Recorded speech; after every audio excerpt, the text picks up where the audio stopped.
Hello guys, this is Vikrant Sengar, pursuing MBBS from GRMC Gwalior, now presenting the part 1 of the COVID-19. Since we are just done with the GIT series and now we will go for the respiratory system. So let's get started.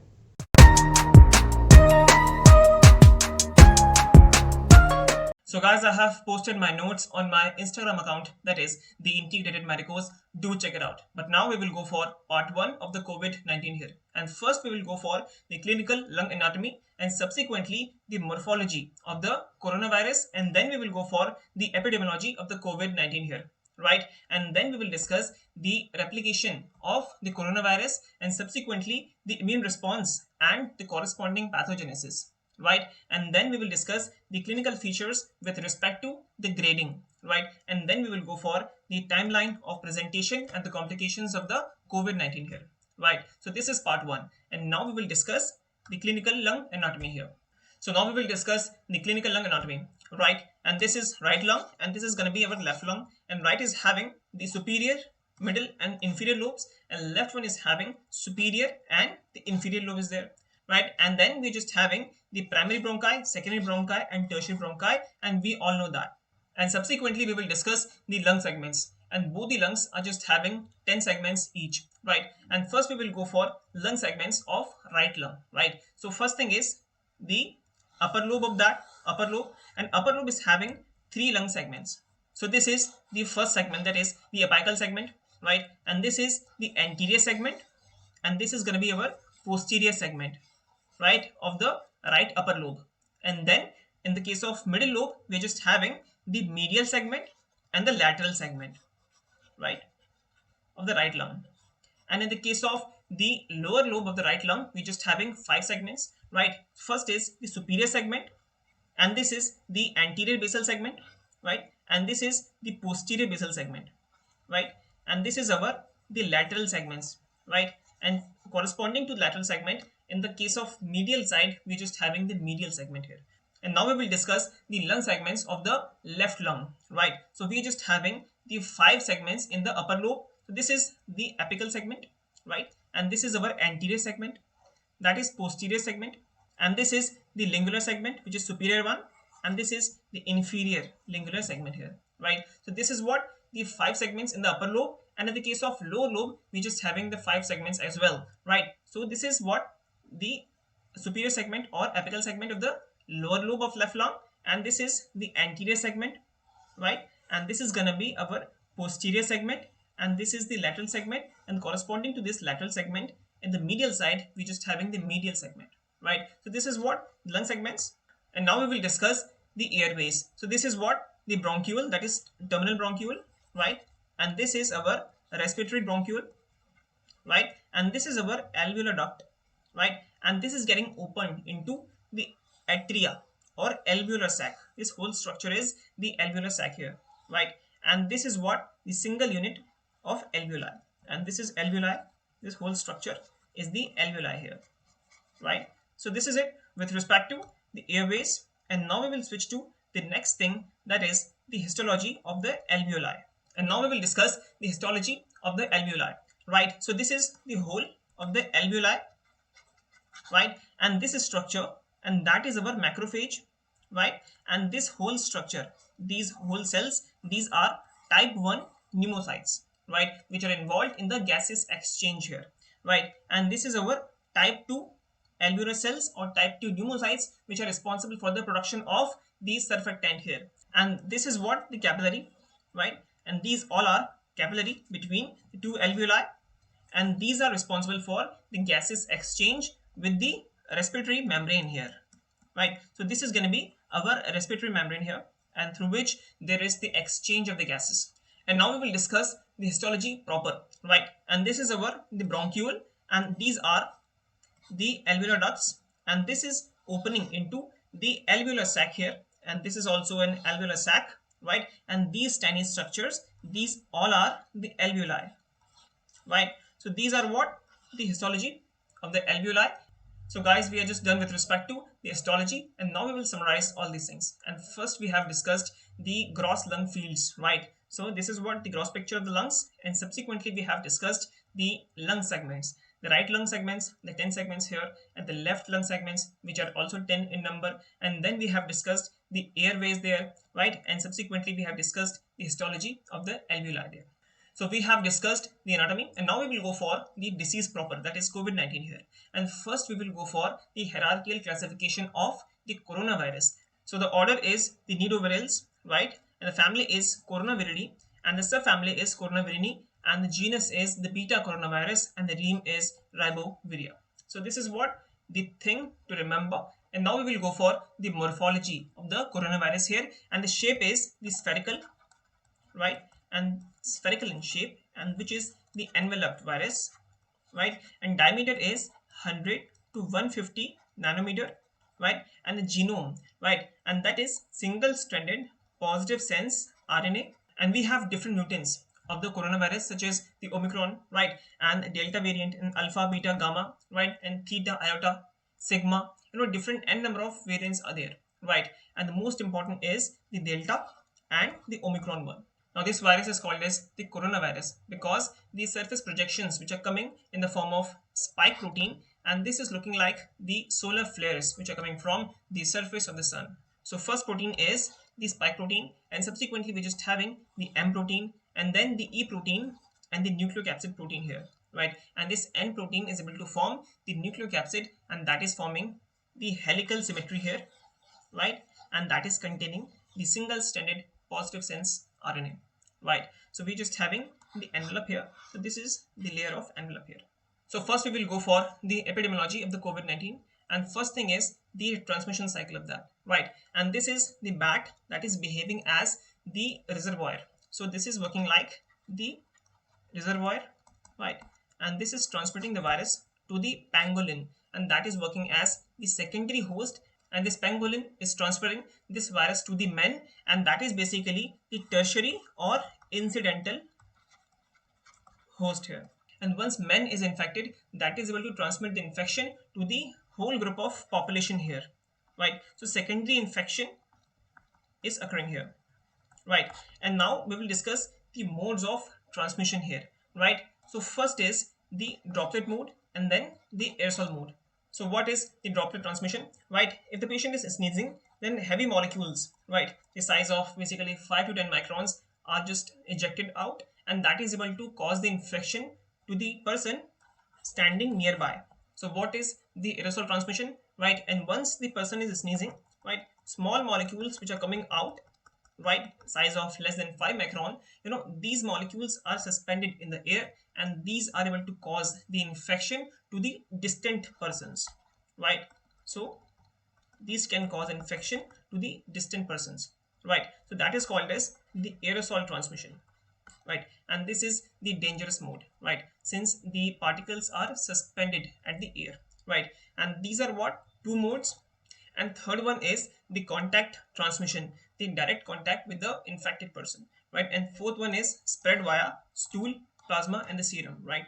And now we will go for the replication of the coronavirus, and this is our virus, right?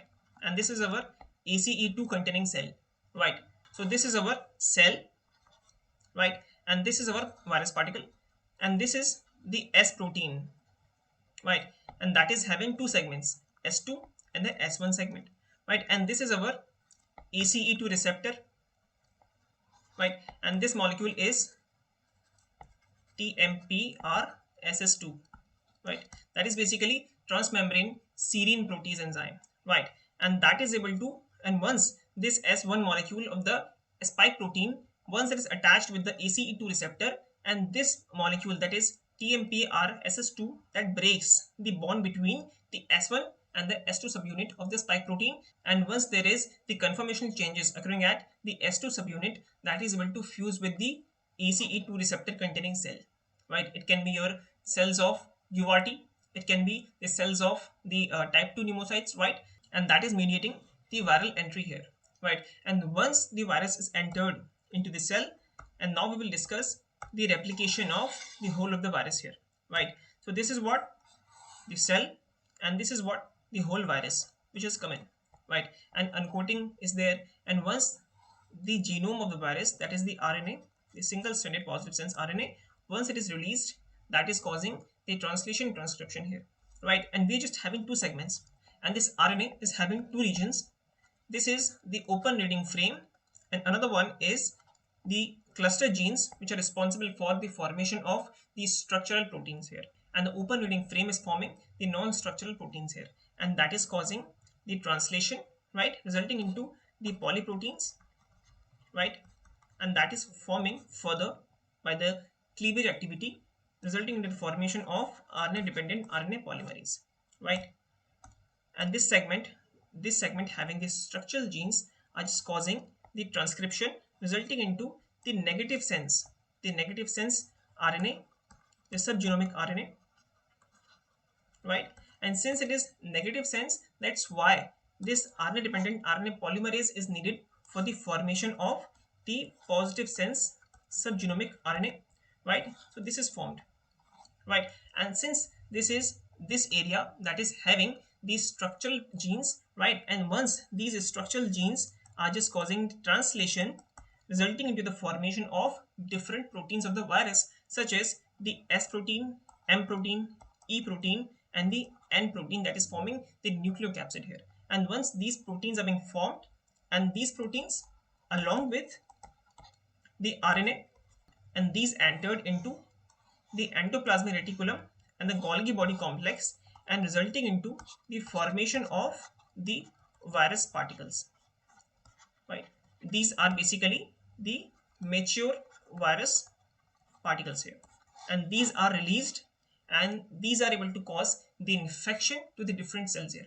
So this is what the replication cycle, and now we will discuss the immune response and the pathogenesis of the COVID-19 here. So this is what the cell that is infected cell, and that is having the virus, the coronavirus, right?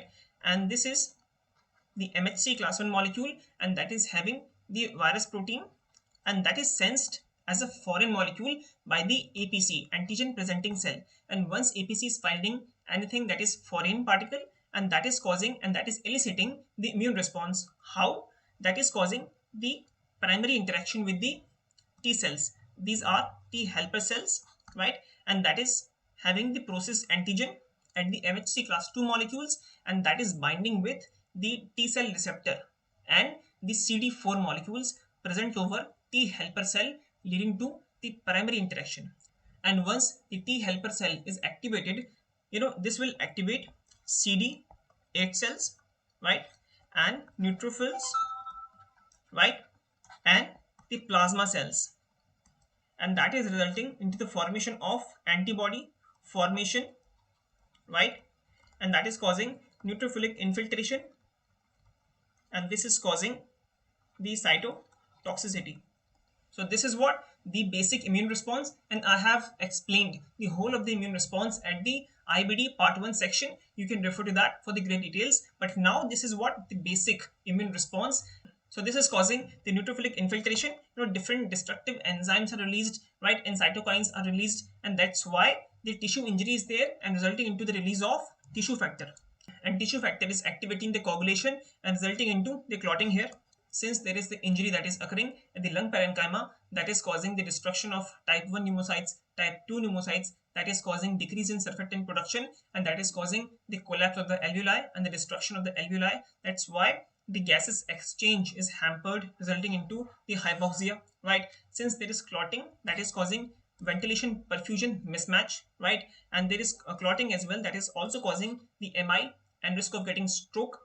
And once the factor H is suppressed, that is activating the complement system and leading to the vasculitis, and there is the shock-like condition, and all these things, all these dreadful things are resulting into the formation of and manifestation of the multi-organ dysfunction and the multi-organ failure, right? And all these things which are occurring are leading to the destruction of lung parenchyma, and first thing is the alveolitis and the endothelitis, and subsequently that is basically the microscopic thing, microscopic pathology.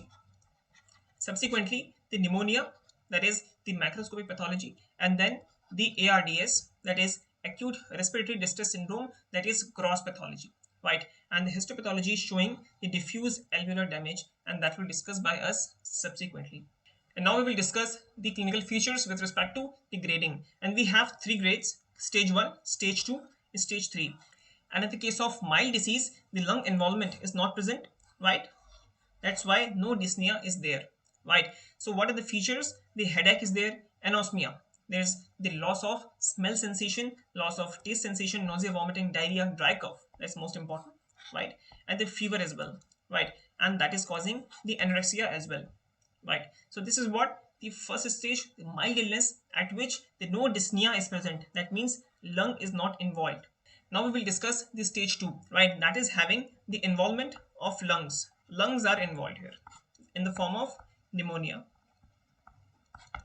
right? So saturation of oxygen, that is lesser, which is less than 94%, and a respiratory rate that is more than equal to 24 per minute, and the hyperpnea is there, and shortness of breath is there, hypoxia, and the coagulation can occur, right? The clotting mechanisms can activate by this time. Since there is the immune response is getting activated, the coagulation system is started to be activated here, and this is what the second stage of presentation. And now we will switch to the third stage. Now we will discuss the stage 3, that is basically the severe category, and that is having the pneumonia with the danger signs. Since there is gross decrease in the saturation of oxygen, that is less than 90%, right?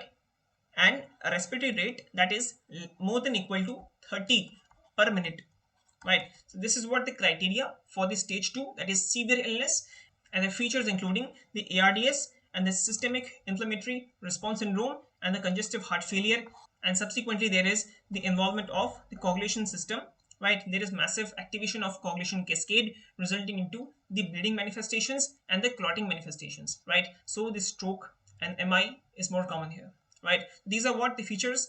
And now we will switch to the timeline of presentation. Now first thing is the entry of virus, right? So virus is entered by this time, that is the point of entry of the virus, right? And we have taken the 5 days, that is the median incubation period, right? And that is basically the incubation, and these are basically the 5 days of median incubation period. And at this time, the signs and symptoms are just appearing, right? The coughing is there, the fever will be there, and headache, and there is going to be anorexia will be appearing at this point of time. And this is what the onset of symptoms, right? And we have 0 to 5 days at which stage 1 or mild disease is there, and from the 5 to 10 days the second stage of disease is there, right? Second stage is there, and from the 10 days to 20 days onwards, and we have discussed the features such as the dry cough, diarrhea, fever, right, at the stage 1. In the case of stage 2, we are just having shortness of breath and the hypoxia, right? At the stage 3, we're just having ARDS, SIRS, and the shock is there. Then viral load is increasing exponentially, right, up to the 1 week, and from the 1 week onwards to the second week, that is progressively decreasing here. That's why the antiviral drugs such as remdesivir and the convalescent plasma, that is effective at the initial point of the disease. And since from the first week onwards the immune response is being developed, and the risk of getting the coagulation that is increased, that's why at the later part of the disease the anti-inflammatory drugs, right, and immunosuppressant drugs and the anticoagulants, and these are needed in the later part of the disease here. And now we have discussed the timeline of presentation, and now we will go for the complications of the COVID-19 here, right? And the first complication is the acute MI because of the increased risk of the coagulation cascade, and that is causing the clotting to occur, and that is obstructing the coronary arteries resulting into the MI, right? And since there is the increase in the coagulation, that's why increase in the risk of disseminated intravascular coagulation, and subsequently the cardiogenic shock is there, and cardiac arrest can be there, and there is the involvement of the meninges resulting into the meningitis, and the encephalopathy can be there with it. And apart from that, that is causing the acute kidney injury, and the acute liver injury will be there.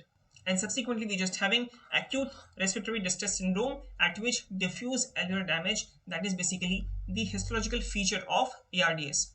And subsequently we just having the septic shock because of the exponential growth of virus particles, and apart from that increase in the immune response, and the cytokine mediators are just increasing, and that is causing the septic shock here, and subsequently risk of getting arrhythmia and the heart failure and the venous thromboembolic events because of increased risk of getting clotting here.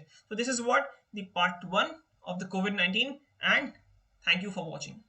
If you're just having any doubt inquiry, you can go for the comment section below, hit the like button for the sake of the integration, and don't forget to subscribe. Pressing the icon will give me some vibe.